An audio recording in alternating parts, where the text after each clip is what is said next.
Salut à tous et bienvenue sur Info Plus. L'avenir de C8 et Énergie 12 sur la TNT est plus incertain que jamais. Alors que la décision finale du Conseil d'État est attendue d'ici le 17 février, le rapporteur public a déjà recommandé le rejet des recours déposés par les deux chaînes. Cette situation, qui suscite de nombreuses réactions, met en lumière des enjeux juridiques, économiques et médiatiques majeurs. Retour sur cette affaire qui pourrait marquer un tournant dans le paysage audiovisuel français. Un non-renouvellement controversé. C8 et Énergie 12 se sont vus refuser le renouvellement de leurs fréquences par l'Arcom, autorité de régulation de la communication audiovisuelle et numérique. Cette décision, prise en décembre dernier après une présélection en juillet, a ouvert la voie à deux nouvelles chaînes, CMI TV et Off TV. L'Arcom justifie ce choix par des critères de pluralisme, de diversité de contenu et de respect des obligations réglementaires. La chaîne C8, propriété du groupe Canal+, appartenant à Vincent Bolloré, traîne un passif important en matière de sanctions.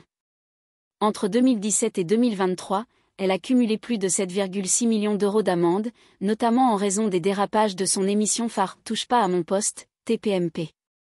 Des séquences polémiques, comme l'appel de Cyril Hanouna à une justice expéditive après le meurtre de Lola ou encore la diffusion d'une thèse complotiste sur l'adrénochrome, ont pesé lourd dans la balance.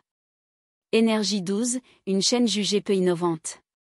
De son côté, Énergie 12 a également été écartée, notamment en raison de son manque d'originalité. Le rapporteur public Florian Roussel a souligné que la chaîne se concentrait majoritairement sur le téléachat, réduisant ainsi son impact et son intérêt pour le public. L'absence de diversité de contenu et de programmes de qualité a joué en sa défaveur face aux nouvelles offres proposées par CMI TV et Off TV. La position du Conseil d'État. Le Conseil d'État, plus haute juridiction administrative, doit rendre son verdict d'ici quelques jours. Toutefois, le fait que le rapporteur public ait recommandé le rejet des recours de C8 et Énergie 12 laisse peu de place au doute. En effet, ces conclusions sont généralement suivies par les juges. La décision finale confirmera probablement l'attribution des fréquences à de nouveaux acteurs. Un changement majeur pour le paysage audiovisuel. Si C8 et Énergie 12 cessent d'émettre, cela marquera une transition significative dans l'audiovisuel français.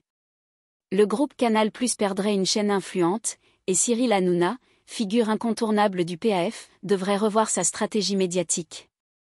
Par ailleurs, l'arrivée de nouvelles chaînes pourrait apporter un vent de fraîcheur et renforcer la diversité des contenus télévisuels. Un combat perdu d'avance ? Alors que l'échéance du 28 février approche, tout indique que l'avenir de C8 et Énergie 12 sur la TNT est scellé.